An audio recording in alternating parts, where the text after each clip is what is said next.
Hi, everybody. Welcome to December. It's the afternoon of the 4th, and some of you I know have already gotten your wines. So without any further ado, let me start to do a rundown of them for you. It's because it's December and just talking with some of you, and because of my own taste, I thought, hey, let's do a sparkling wine. It's a festive time of year. Or it ought to be. So this is, I think, a really cool one. It is from Giuseppe Vajra, one of my favorite and one of the premier producers in Piemonte, Barolo specifically. They have one of the highest areas in Piemonte, and in Barolo. Get some snow there as well. And this is the NS Della Neve, a Metodo Classico Extra Brut Rosado. So first, what does NS Della Neve mean? Nostra Signora Della Neve, that's Our Lady of the Snows. It's a chapel that sits up in the middle of the vineyard. It is a denomination in honoring Mary, and it's incredibly popular denomination throughout Italy. And again, this is up in this really highest region here at the top of Barolo, and so cooler region, and they're growing grapes that really probably do really well for a sparkling wine. This is 50% Nebbiolo, 50% Pinot Nero or Pinot Noir. I've been watching this wine for a number of years, and every year the rating gets better and better, description gets better and better.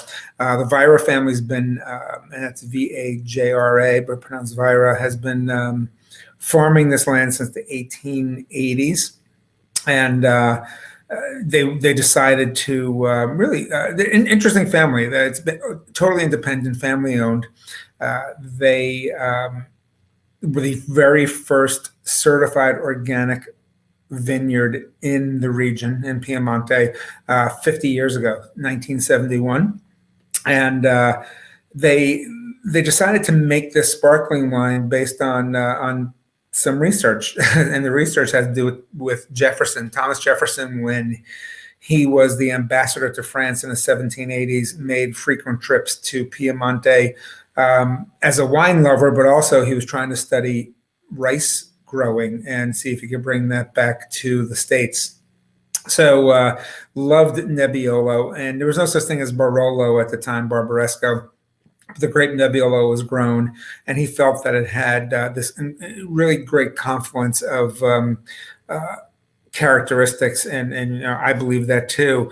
Some sweetness from fruit and astringency that he compared to Bordeaux, and the sweetness to some of the finest dessert wines, and also a sharpness and acidity to it that he thought reminded him of champagne.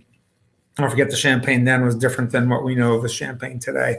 So interestingly enough, the Vajra family, and they were making sparkling wines in the area back into the 1700s too. So they decided to kind of bring back this sparkling wine production, a wine style made in the champagne method. Again, that goes back even before there was such a thing as Barolo. And again, this wine has gotten better and better every year.